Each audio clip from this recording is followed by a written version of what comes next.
આશારામ નારાયણ સાંઈના પૂર્વ સાધક અને હાલ બળાત્કાર કેસમાં સાક્ષી એવા દિનેશ બાવચંદાની પણ વિશ્વ તેના ઘર પાસે જ એસિડ ફેંકી હુમલો કરનાર આરોપીઓ પૈકી એકને લોકોએ ઝડપી પાડ્યા બાદ બીજાને પોલીસે અમરોલી વિસ્તારમાંથી ઝડપી પાડ્યો હતો। આસારામ અને નારાયણ સાંઈ હાલ બળાત્કાર કેસમાં જેલની હવા ખાઈ રહ્યા છે, ત્યારે અગાઉ આસારામ અને નારાયણ સાંઈના સાધક એવા કાપડના વેપારી અને વેસુ ખાતે રહેતા દિનેશ બાવચંદાની હાલ આસારામ અને નારાયણ સાંઈ બળાત્કાર કેસમાં સાક્ષી છે। ત્યારે સાક્ષી એવા દિનેશ બાવચંદાની પર ગત 16મીએ તેના વેસુ ખાતેના મકાન પાસે જ અજાણ્યાઓએ એસિડ ફેંકી હુમલો કર્યો હતો અને તે સમયે એસિડ ફેંકનાર પૈકી એકને લોકોએ ઝડપી પાડી પોલીસને સોંપ્યો હતો। ત્યારે પોલીસે તેની કડક પૂછપરછ હાથ ધરતા ચોંકાવનારો ખુલાસો બહાર આવ્યો હતો, જેમાં આસારામ અને નારાયણ સાંઈના મધ્યપ્રદેશના સાધકોએ તમામ સાક્ષીઓની હત્યાનો પ્લાન ઘડ્યો હતો અને ઝડપાયેલા કિશોર બાલકૃષ્ણની પૂછપરછ કરતા તેણે કહ્યું હતું કે અમરોલી ખાતે ભાડાના મકાનમાં 10 થી 12 જેટલા ઇસમો રહેતા હોવાનું જણાવ્યું હતું। જ્યારે પોલીસે ત્યાં દરોડા પાડતા ત્યાંથી ચંદ્રશેખર વડદા કલોઈ અને સુરેશ પાટીદારને ઝડપી પાડ્યા હતા અને મકાનની તપાસ કરતા તેમાંથી રોકડ રકમ, પેટ્રોલ, એસિડ, છરા અને લેઝર ગન तथा 9 मोबाइल फ़ोन और 11 सिम कार्ड मળી આવ્યા હતા। 16 तारीख को करीब दिन में 2 बजे के आसपास उमरा पुलिस स्टेशन की हद में वेसू एक एरिया है जहाँ पे एक एसिड अटैक हुआ था।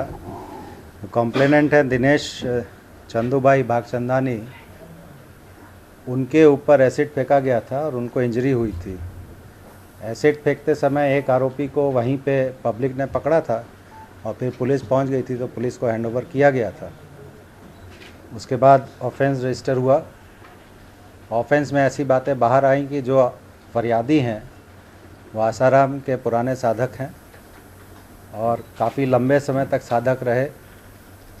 2007 के आसपास उन्होंने किसी डिस्प्यूट की वजह से आश्रम छोड़ दिया था और 2008 में उन्होंने अडालज पुलिस स्टेशन में आशाराम के साधकों के विरुद्ध में एक फरियाद दाखिल की थी।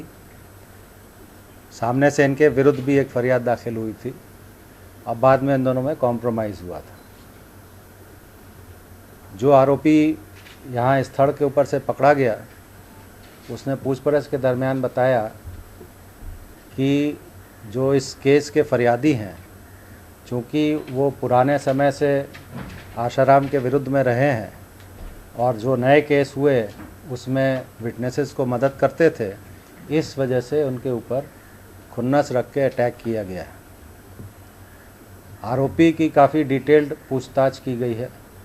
उसमें जो खुलासे हुए हैं वो बेसिकली ये दर्शाते हैं कि जो पिछले 3 अटैक हुए हैं, इस अटैक को लेके जो पिछले 2 और अटैक हुए हैं, 3 अटैक हुए, उन तीनों अटैक्स में एक ग्रुप है जो बाहर से आया हुआ है, जिन्होंने एक लिस्ट तैयार की हुई है जो इस केस में या तो विटनेसेस हैं या इस केस को मजबूत करने के लिए विटनेसेस को मदद कर रहे हैं या पुलिस को मदद कर रहे हैं। उस लिस्ट के मुताबिक इन्होंने अपने टारगेट रेकी किए हैं और टारगेट्स रेकी करने के बाद उनके ऊपर अटैक करने की कोशिश की है। बेसिक इंटेंशन था कि किसी भी तरह से इनको भयभीत करना और जो इन लोगों ने आश्रम के विरुद्ध बातें की हैं या आसाराम या नारायण साईं के विरुद्ध बातें की हैं, उसका बदला लेना। पहला अटैक खतोदरा पुलिस स्टेशन की हद में 28 फरवरी को हुआ था, जिसमें इस केस रेप केस में जो फरियादी बहन है उनके हस्बैंड के ऊपर अटैक किया गया था। वो ESI हॉस्पिटल में काम करते हैं और दिन में उनके ऊपर चाकू से अटैक हुआ था। उस अटैक में भी मोटरसाइकिल यूज़ हुई थी। 2 आरोपी मोटरसाइकिल पे आए थे, 2 बाहर वेट कर रहे थे। दूसरा अटैक अटाजन पुलिस स्टेशन की हद में पाल एक एरिया है, वहाँ पे 10 मार्च को हुआ था। उसमें भी मोटरसाइकिल का उपयोग किया गया था। उसमें भी जो साक्षी हैं उनके ऊपर हमला करके उनको इंजर किया गया था। और तीसरा अटैक अभी 16 तारीख को हुआ, जिसमें जो कंप्लेनेंट है वो साक्षी तो नहीं है, लेकिन उनके चूँकि पुरानी दुश्मनी है, इस वजह से उनके ऊपर अटैक हुआ है। ये तीनों केस एक ही ग्रुप ने किए हैं। उस ग्रुप में से जो आरोपी स्थल के ऊपर से पकड़ा गया है, જોકે અગાઉ 2 વાર નારાયણ સાંઈ અને આસારામ બળાત્કાર કેસમાં સંડોવાયેલાઓ પર હુમલાઓ કરાયા હોવા છતાં પોલીસ દિશાહીન તપાસ કરી રહી હતી, પરંતુ ત્રીજી વાર આસારામ અને નારાયણ સાંઈના સાધકોએ કરેલા હુમલામાં લોકોએ એક આરોપીને પકડી આપતા આખી ટોળકીનો ભેદ ઉકેલાઈ ગયો હતો। Bureau report S9 news Surat.